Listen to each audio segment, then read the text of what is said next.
श्रीमती रेणु बाला। प्रश्न नंबर 178।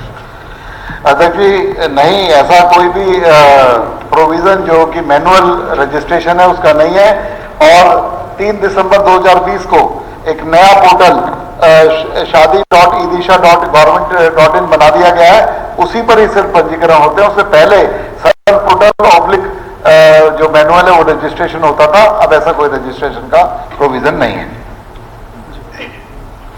अध्यक्ष महोदय जी, मेरे प्रश्न का अंतर मंत्री जी ने नहीं श्रीमान जी दिया, लेकिन मैं आपके माध्यम से मंत्री जी को यही कहना चाहूंगी कि प्रदेश के सभी युवाओं को वैसे तो रोजगार या नौकरी नहीं मिल पा रही है, जिसकी वजह से उन्हें विदेश का मोह करना पड़ रहा है। वो विदेशों में जाने के लिए मजबूर हो। पंजीकरण का विषय है ना। हाँ सर, मैं बताऊंगी।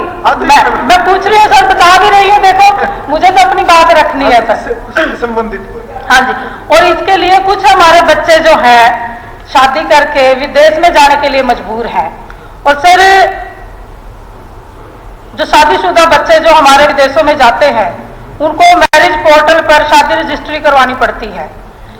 और बहुत से शादीशुदा जोड़े हैं जो विवाह का कार्ड लगाते हैं, उसमें या उनके सरनेम में कोई छोटी मोटी कमी होती है तो कंप्यूटर जो है उनका रजिस्ट्रेशन नहीं कर पाता, जिसकी वजह से वो ऐसे ही रह जाते हैं। और मैं आपके माध्यम से मंत्री जी को कहना चाहूंगी कि इस तरह से वह शादी जो जोड़े जाते हैं विदेश में, रजिस्ट्रेशन नहीं हो पाती उनकी, और पासपोर्ट उनके बनने में और उनका वीजा लगने में उनको बहुत सारी परेशानियां होती है। तो मेरी आपके माध्यम से मंत्री जी से मांग है कि अगर आप लोगों के माध्यम से सरकार युवाओं के भविष्य को देखते हुए पोर्टल को ऑनलाइन रजिस्ट्रेशन करती है तो उसके साथ साथ में मैनुअल भी किया जाए, ताकि हमारे बच्चे जो विदेश जाते हैं उनको कोई समस्या ना हो। अध्यक्ष जी, जो माननीय सदस्य ने जो पंजीकरण है या बाकी लोगों का भी है? नहीं, अध्यक्ष जी, जो माननीय सदस्य ने जो बात रखी है वो देखिए, जो विदेश में जाने वाले बच्चों के लिए स्पेसिफिक रखी है, तो उनके लिए तो मैंडेटरी है, सारी की सारी इंफॉर्मेशन करेक्ट होनी चाहिए। वो तो करेक्ट करना ही पड़ेगा, ना तो पासपोर्ट बनेगा ना वो विदेश का वीजा लगेगा, इसलिए वो तो ऑलरेडी मैंडेटरी है। तो इसलिए वैसे भी सभी के लिए मैंडेटरी है कि जो अगर आप शादी रजिस्ट्रेशन पोर्टल पर कराएंगे या मैनुअल कराएंगे, जो भी इंफॉर्मेशन है वो करेक्ट होनी चाहिए, स्पेलिंग मिस्टेक नहीं होनी चाहिए, सरनेम ठीक होना चाहिए। जो भी जो जरूरत है उस पोर्टल की, वो मैनुअल भी जरूरत पड़ेगी उससे मैनुअल। और मैं समझता हूं कि ये पोर्टल पर करने से इसको इजी कर दिया गया। घर बैठे बैठे आप रजिस्ट्रेशन कर दो।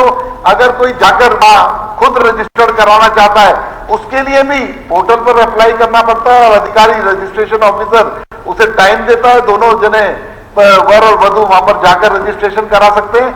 ये तो बहुत इजी काम है। इसको जो मैं समझ रहा हूँ ये चिंता है, इसका विषय कुछ और हो सकता है, लेकिन ये कोई करेक्ट चिंता नहीं है सर। 22 कॉलम होते हैं जिसमें वो भरने पड़ते हैं, तो इस करके थोड़ा सा ये विवाह जो है ना, विवाह पूरे जीवन का संबंध होता है, पूरे जीवन के लिए होता है विवाह। इसमें सिर्फ 22 कॉलम भरने में दिक्कत आएगी तो कैसे विवाह चलाएगा? रोज 100 बातें सुननी पड़ती है, सुबह उठ में अलग अलग बात करनी है। ठीक है मंत्री जी, अच्छा